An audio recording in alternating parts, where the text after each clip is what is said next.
Do you want to develop instinct and dribble without thought like Ronaldinho?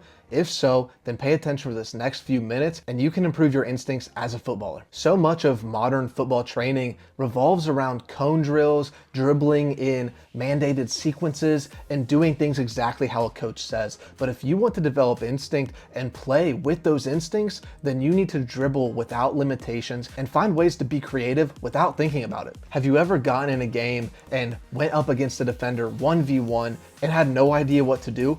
That's because you don't have the instincts developed and you haven't put in the right training to be able to take advantage of those opportunities. Because when we get in an actual game, a defender is not a cone. A defender at a high level is going to be smart, athletic, and physical, and they're going to battle you. It's not going to be easy to beat them like it is with a cone. Some of the best footballers in the history of the sport go out there and they don't have to think about what they do. It's all instinct. Things just happen on the dribble or with shooting or putting in tackles. So you need to develop those instincts, and here's how. Number one, if you aren't doing this already, you need to play small-sided games. If you look at some of the best players in history, some of the best dribblers that we've ever seen in football, Ronaldinho and Neymar, and you look at a lot of the English players that are really good at dribbling, it's because they played on small pitches, they played on courts, they played in the streets where the ball moves quickly and there's not much space to operate. So you have to be creative. If you only play on an 11v11 pitch and you have 20 or 30 yards of space every time you touch the ball,